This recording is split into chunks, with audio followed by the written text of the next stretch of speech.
Bonjour Johanna Roland. Bonjour. Bienvenue sur le canal 8 de la TNT, puisque désormais c'est le numéro de chaîne de Public Sénat. Merci beaucoup d'avoir accepté notre invitation ce matin. Vous êtes première secrétaire nationale du Parti Socialiste, maire de Nantes et présidente de France Urbaine. C'est l'association qui regroupe les grandes villes et les métropoles. On est ensemble pendant 20 minutes pour une interview en partenariat avec la presse régionale, qui est représentée par Stéphane Vernet de Ouest France. Bonjour Stéphane. Bonjour Oriane, Johanna Roland, bonjour. Bonjour.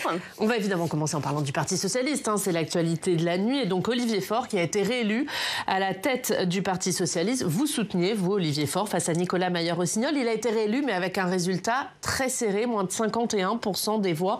Est-ce que le PS est ce matin un parti fracturé ? D'abord, moi, je suis fière d'être dans un parti où la démocratie interne s'exprime, s'exerce, où les militantes et les militants tranchent la ligne stratégique. C'est ce qu'ils ont fait la semaine dernière. Et puis hier, ils ont choisi Olivier Faure comme premier secrétaire. Nous avons surtout un vote clair et un parti apaisé. Et ça, pour moi, c'est absolument essentiel parce que demain, on aura besoin de toutes les forces, de tous les talents des socialistes pour les batailles que nous avons à mener. 50,9% pour vous, c'est un vote clair et un parti apaisé ? C'est un vote serré, bien sûr, mais c'est un vote apaisé. Et je le redis, parce que pour nous, c'est essentiel. Si on veut être audible, on doit passer notre temps non pas à se chicaner, pardon de le dire de manière un peu simple entre socialistes, mais vraiment se tourner vers le pays, vers les Français. C'est un parti apaisé. Il y a pas, c'est-à-dire que ce matin, ou cette nuit, il n'y a pas eu de contestation. Cette fois-ci, les résultats, parce que finalement, quand on regarde la conclusion de ce tour de scrutin, on a l'impression d'être dans la même configuration que le dernier congrès du Parti socialiste à Marseille.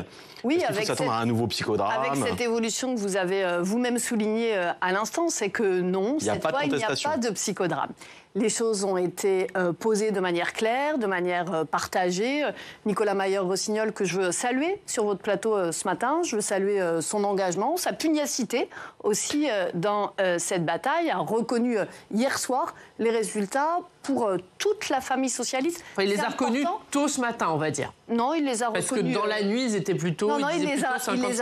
Il a fait un tweet ce matin. Il les a reconnus dans la nuit, après que nous nous soyons exprimés collectivement. C'est important parce que derrière, c'est la capacité à rassembler la famille socialiste. Et évidemment, cette responsabilité, elle appartiendra en premier à Olivier Faure. Mais chacune et chacun devra prendre sa part demain combien de votants au final et combien de voix d'écart ? Alors, le nombre de voix d'écart précises, on va les avoir dans les heures qui viennent, plusieurs centaines de voix. On parlait de 500 voix cette nuit. Oui, on peut être à peu près sur ça, mais il y a encore quelques remontées à stabiliser. C'est pour ça que je vais dire quelques centaines de voix ce matin. C'est vraiment très serré. Et la base électorale, combien de votants en fait 24 000. 24 000, donc comme au premier tour. Oui, alors on a un peu plus de mobilisation qu'au premier tour. On a 800-900 votants en plus du premier tour. Mais quand on regarde ces chiffres, on est obligé de se dire qu'il y a un affaiblissement du Parti socialiste, qu'on arrive à des résultats, d'accord, les choses, il n'y a pas de contestation, mais enfin 44 000 adhérents à jour de cotisation, que 24 000 votants, c'est très peu. Vous avez raison, c'est que nous sommes dans un parti qui est en reconstruction. Et ça, c'est vrai, parce que... Ça y est, c'est le top départ pour vous, les choses vont repartir ? Les choses sont assez nettes. Quand on regarde à quel moment notre parti a perdu des électeurs, les choses sont limpides. Aujourd'hui, nous sommes dans une phase... C'est-à-dire au moment du quinquennat Hollande, pour dire les choses de manière simple... C'est lui le fossoyeur du Parti socialiste ? J'ai pas envie de revenir en arrière en permanence. Moi, ce qui m'intéresse, c'est le chapitre qu'on va écrire demain et après-demain. C'est la ligne que nous avons choisie. C'est cette idée de l'union de la gauche et des écologistes pour pouvoir être au deuxième tour de l'élection présidentielle. Olivier Faure, Boris Vallaud, qui nous a rejoint à titre personnel, vous le savez, pour le deuxième tour, partage cette idée d'une plateforme de Raphaël Glucksmann jusqu'à François Ruffin. On va revenir là-dessus. C'est ça, l'enseignement majeur de Johanna Roland, juste pour finir sur vraiment le PS et ce congrès, vous disiez tout à l'heure, vous avez employé le mot de rassemblement. Quelle va être la place de Nicolas Mayer-Rossignol dans le parti ? Est-ce qu'il va garder son poste de premier secrétaire délégué ? Les discussions vont se poursuivre dans les jours qui viennent. Vous savez que nous serons à Nancy pour le temps du congrès en tant que tel. Ce que je peux vous dire, c'est l'état d'esprit qui est le mien, l'état d'esprit qui est le nôtre, avec Olivier Faure, avec Pierre Jouvet, avec toutes celles et tous ceux qui composent aujourd'hui la direction. Nous avons besoin d'une nouvelle étape pour le Parti socialiste. Je le dis de manière très claire et très forte ce matin. Désormais, la ligne stratégique est tranchée. La ligne stratégique, c'est l'union de la gauche et des écologistes. Sans LFI. Cette base, absolument, sur cette base, nous tendrons la main à celles et ceux qui veulent s'engager dans le travail nécessaire de transformation du parti, de modernisation du parti. Nous avons proposé un calendrier.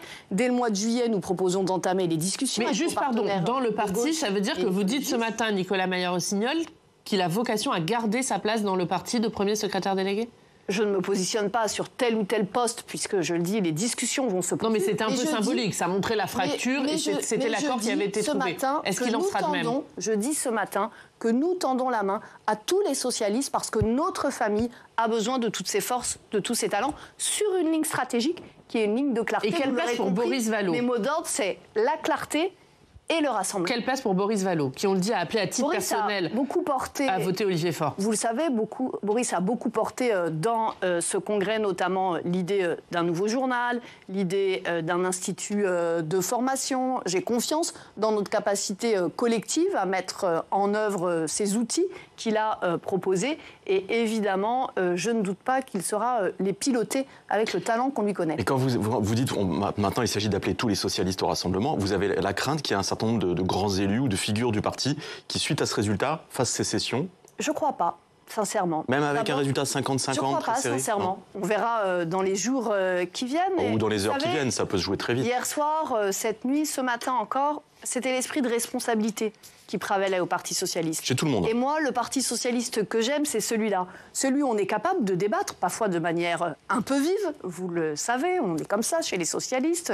On est capable d'aller à fond dans nos débats. Mais une fois que c'est tranché, d'être évidemment en capacité de se mettre au travail pour les Françaises et les Français. Parce que c'est ça qui compte à la fin. Le rôle d'une organisation politique, c'est pas de se parler dans l'entre-soi. Ça aurait à peu près aucune espèce d'intérêt. Et quand on voit tous les reculs du gouvernement actuel sur les questions sociales, sur les questions écologiques, sur les questions de rapport à la démocratie, même parfois, il y a particulièrement besoin d'un parti socialiste à sa place. C'est ce à quoi nous travaillons ardemment. Juste une dernière précision sur le scrutin lui-même. Comment est-ce que vous expliquez que le vote interne chez les Républicains pour désigner leur président provoque un raz-de-marée en termes d'adhésion? Ils passent de 40 000 à 120 000. Ils ont multiplié par 3 leur nombre d'adhésions en 2 mois. Et on a le sentiment ou l'impression qu'il y a une espèce de dynamique peut-être un peu artificielle qui se crée autour de la droite républicaine. Pourquoi il ne s'est pas passé la même chose au Parti socialiste? Nous avons en effet des règles historiques un peu ancienne, j'en conviens bien volontiers. Il faut changer ? Je pense que ça fait partie des sujets qu'il faudra mettre à l'agenda. Oui, nous sommes engagés, par exemple, dans le Congrès, sur le vote électronique. Personnellement, je suis très favorable à ce qu'on y passe.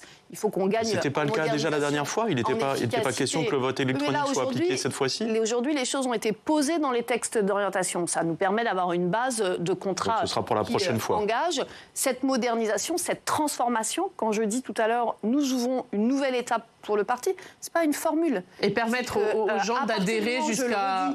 où la ligne stratégique de fond est désormais claire, alors nous devons engager... Ça veut dire aussi permettre aux gens d'adhérer plus tard, jusqu'à un mois avant l'élection, ça fera partie des discussions qu'il pourra y avoir. Mais effectivement, le fait que chez les Républicains, ils ouvrent la capacité à adhérer jusqu'au dernier moment, on a bien vu que ça peut faire monter les effectifs. Certains disent oui, mais c'est artificiel, les militants repartent après. Certes, ça fera partie des discussions. Certes, mais en comparaison, on a l'impression que vous avez raté quelque chose, quoi. Vraiment, je crois que quand on a une famille socialiste qui a voté en clarté, qui est au clair le lendemain matin et qui est apaisée, nous avons collectivement réussi la démocratie interne. La démocratie interne, c'est un bien commun précieux et dans les partis de gauche, c'est bien de savoir la cultiver. Est-ce qu'avec cette victoire, Olivier Faure est désormais le candidat naturel du PS pour la présidentielle?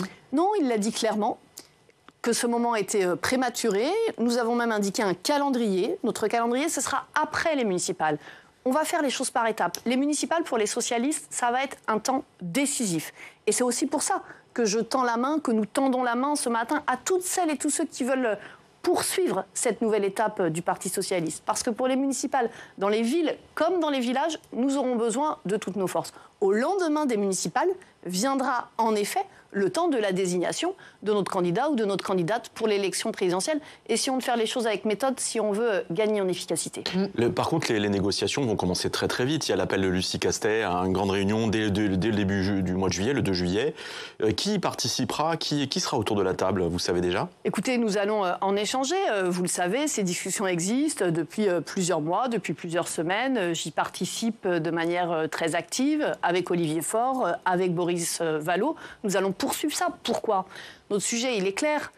Notre conviction, ma conviction, c'est que si on a 4, 5, 6, 7 candidats de gauche à l'élection présidentielle, c'est très simple, nous ne serons pas au deuxième tour. Il y en avait 6 en 2022, on a vu le résultat. Moi, je souhaite que toutes celles et tous ceux qui ne veulent pas se mettre sous la houlette de Jean-Luc Mélenchon, qui à l'évidence a décidé à nouveau une aventure solidaire, puissent rassembler leurs forces, leur énergie.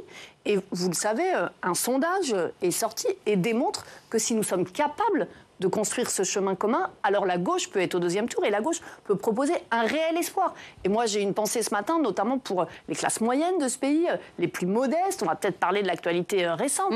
Quand je vois la suppression de MaPrimeRénov', pour prendre un exemple très concret, quand je vois au quotidien comment les questions de pouvoir d'achat pèsent, quand je vois l'absence de justice fiscale dans ce pays, je me dis que plus que jamais... Mais sauf que vous parlez des sondages, Johanna Rolland, dans les sondages, le candidat de gauche qui fait le plus de voix, pour le moment, c'est Jean-Luc Mélenchon. Eh bien non, dans le sondage que je vous évoque, où la gauche non mélenchoniste unit ses forces, elle est devant, elle est au deuxième tour. À nous de faire la démonstration à partir du 2 juillet que nous en sommes capables. Cette union-là, elle se fera nécessairement avec Raphaël Glucksmann de Place Publique, par exemple? Moi, je souhaite que Raphaël Glucksmann nous rejoigne, effectivement, dans cette démarche. Non, je souhaite que Raphaël rejoigne cette plateforme. Nous l'avons dit, puisque nous avons parlé dans le congrès du Parti socialiste d'une plateforme de François Ruffin à Raphaël Glucksmann. Permettez-moi d'ajouter quelques femmes dans ce panel. Donc on va dire de François Ruffin, Clémentine Autain, à Marine Tondelier, Raphaël Glucksmann, avec évidemment des socialistes en bonne place au milieu.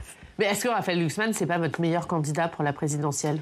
Moi, je crois profondément qu'il n'y aura aucun sauveur solitaire de la gauche, quel que soit son talent. Non, mais il va falloir une incarnation. Quel que soit son panache. Est-ce qu'aujourd'hui, c'est pas votre meilleure incarnation? Je crois que nous avons besoin du talent de Raphaël dans une démarche collective et coopérative. En plus, Emmanuel Macron a poussé à l'extrême. D'accord, mais la présidentielle, c'est un candidat, c'est pas une démarche collective. Est-ce que c'est lui le meilleur candidat? Je vais finir d'un mot. Emmanuel Macron a poussé à l'extrême l'exercice d'un pouvoir très solitaire, isolé, parfois déconnecté. Quand la gauche regagnera dans ce pays, elle devra exercer une démocratie plus parlementaire, plus sociale, plus syndicale, plus locale. Donc la manière même dont on construit notre démarche doit raconter cette équipe, ce collectif. Ensuite, bien sûr, viendra le temps de l'incarnation. Et donc, je le dis, je souhaite que Raphaël Glucksmann puisse... En fait, vous êtes en train de nous dire... rejoindre cette démarche. Dans l'ordre, c'est d'abord le projet, le programme, et ensuite l'incarnation. C'est ça. Après les municipales, ce que vous disiez tout à l'heure. Parce que moi, je suis très lucide sur le fait qu'aujourd'hui, la gauche est minoritaire dans le pays. Et donc, si on veut s'élargir, on doit d'abord mener la bataille des idées. On doit d'abord, sur les questions de pouvoir d'achat, d'éducation, d'accès à la santé, faire un certain nombre de propositions fortes pour être audibles et crédibles aux yeux des Françaises et des Français. Est-ce que vous actez réellement la rupture avec la France insoumise? Est-ce que si demain, il y a une dissolution, vous irez aux législatives sans accord avec la France insoumise? Sur la question de la France insoumise, je crois que tous les socialistes l'ont dit sur tous les tons pendant le Congrès. Aucun socialiste ne veut faire la campagne présidentielle derrière Jean-Luc Mélenchon. Ça, c'est un élément qui est absolument clair. Ensuite, l'étape qui vient devant nous, c'est l'étape des municipales. C'est ça, le premier sujet de calendrier. Mais par exemple, c'est une dissolution à l'automne, avant les municipales. On va parler des municipales. Est-ce qu'aux législatives, s'il y a des législatives anticipées, ce ne sera pas comme la dernière fois, il y aura des candidats PS sans accord avec la France insoumise? Pourquoi nous avons fait à ce moment-là le nouveau Front populaire? Je veux le redire quand même. Qu'est-ce qui se serait passé si on ne l'avait pas fait? Si nous n'avions pas fait le nouveau Front populaire, l'extrême droite serait arrivée en tête dans ce pays.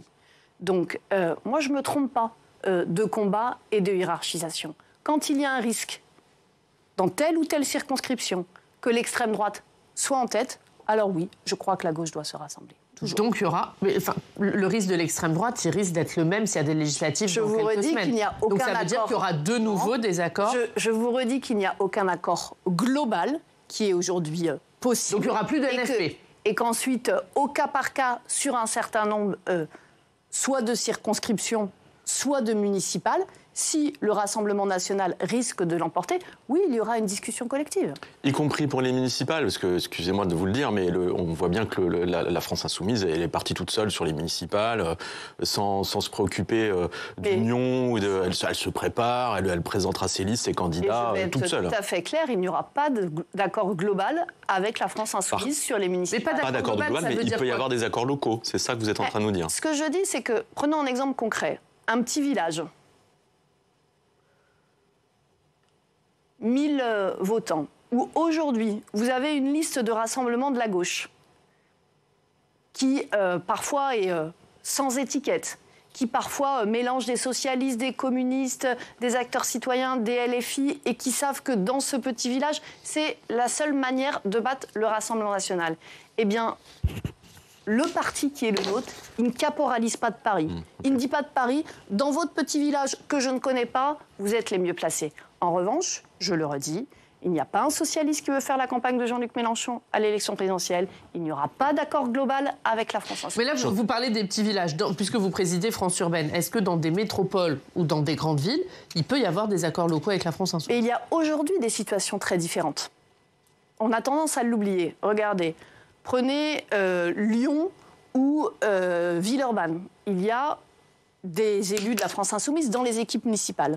Prenez Clermont-Ferrand, chez Olivier Bianchi. La France insoumise est dans l'opposition. Chez moi, à Nantes, la France insoumise n'avait pas fait 10, donc ils sont ni dans la majorité, ni dans l'opposition. Vous voyez bien qu'on a en réalité des géographies électorales et politiques qui sont très diverses. Mais notre bataille, je le redis... Mais ça répond à ma question. Est-ce qu'il y aura des accords locaux dans des grandes villes ou dans des métropoles avec la France insoumise? Je viens de vous répondre qu'il y avait déjà des configurations très différentes aujourd'hui. Mais je le redis quand même, parce que je vois qu'à nouveau, on polarise le débat beaucoup autour de la question de la France insoumise. Moi, mon adversaire, ça fait aussi partie des enjeux de votre comment congrès. On fait pour battre le Rassemblement national, comment on fait pour mettre fin à une politique économique et sociale injuste et une politique qui a relégué aux oubliettes les questions écologiques. La réponse, c'est quoi? C'est quand même un sujet majeur. Comment on fait?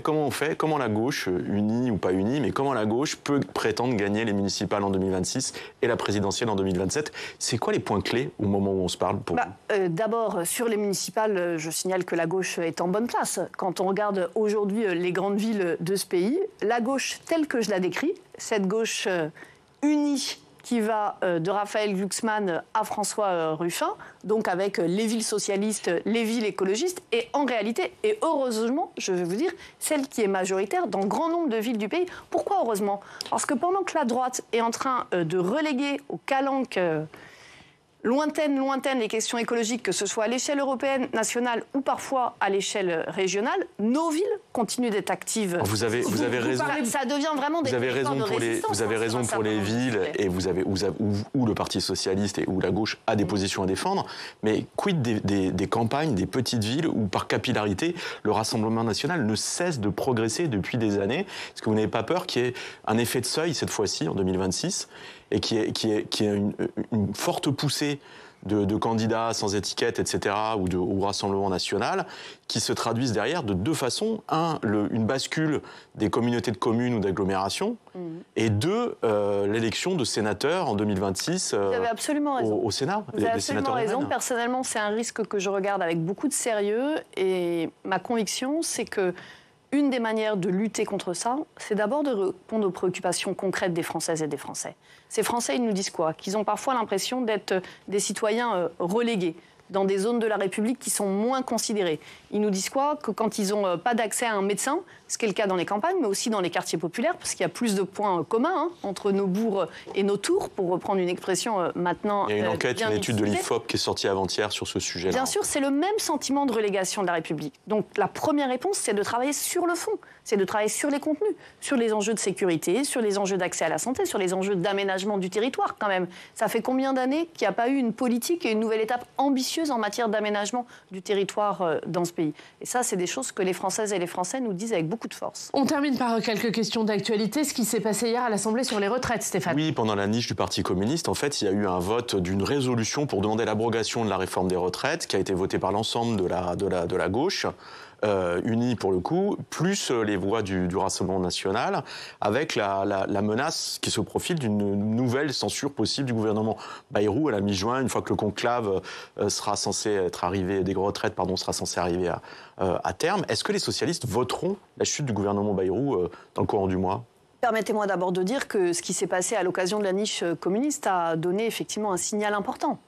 Puisque pour la première fois, certes, c'était symbolique parce que c'est une résolution, mais quand même, ça a permis de démontrer une nouvelle fois qu'il n'y avait pas de majorité, pas plus dans le pays qu'à l'Assemblée, pour la réforme telle qu'elle a été adoptée.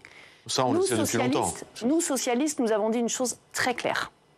Très bien, le Premier ministre a fait le choix de mettre autour de la table les organisations syndicales. Nous sommes attachés au dialogue social. Donc nous avons dit, OK, il faut que cette démarche puisse avoir lieu, s'exprimer. Et ensuite, nous avons demandé un engagement, je le rappelle, écrit au Premier ministre. Le Premier ministre s'est engagé devant nous, par écrit, à ce qu'à l'issue du conclave, les choses reviennent au Parlement.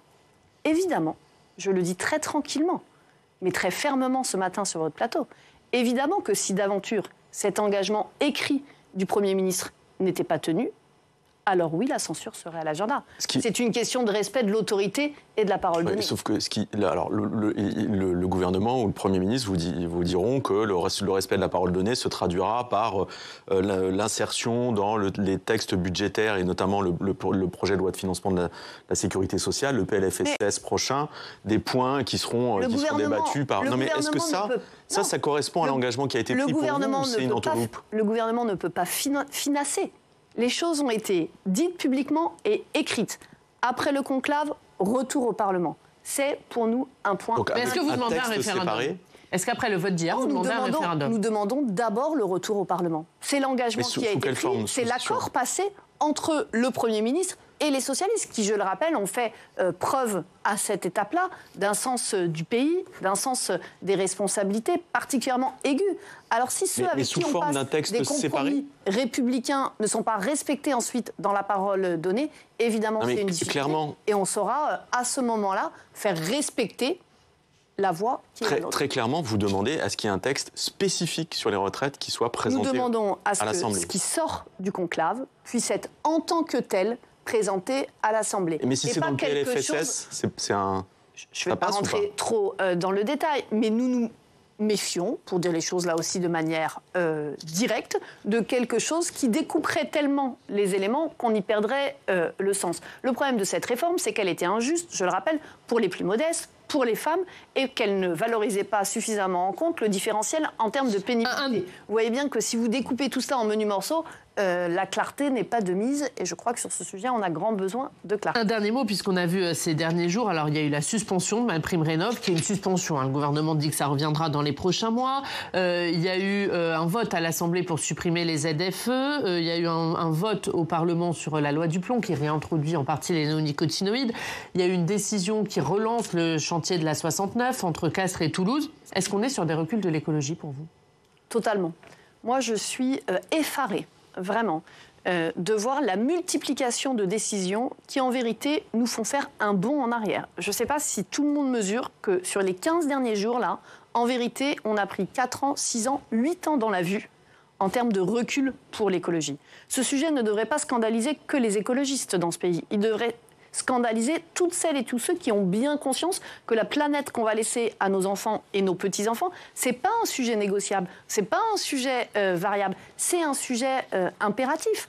Je pourrais ajouter à la longue liste que vous avez faite le fonds vert. Les collectivités constatent au premier plan que ça a des conséquences immédiates sur des projets qui ne pourront plus être financés, alors que sur ces enjeux de la transition écologique, plus que jamais, on a besoin d'être au rendez-vous, parce que derrière, c'est des enjeux de santé. Je vais même aller plus loin. Le gouvernement a déclaré la santé mentale grande cause du quinquennat. Aujourd'hui, toutes les études scientifiques démontrent l'impact immédiat entre les enjeux environnementaux et les enjeux de santé et les enjeux de santé mentale. Donc j'appelle à un peu de cohérence et un peu de courage aussi sur ce sujet. Merci beaucoup, Johanna Rolland. Merci d'avoir été notre invitée. Stéphane, on regarde la une de Ouest France, c'est le moustique tigre. Et la crainte de l'épidémie en France. Voilà, c'était la une de votre journal. Merci beaucoup, Stéphane. Merci, Johanna Rolland. Merci. On passe tout de suite au Club des Territoires. On va revenir sur ce qui s'est passé cette nuit au Parti socialiste.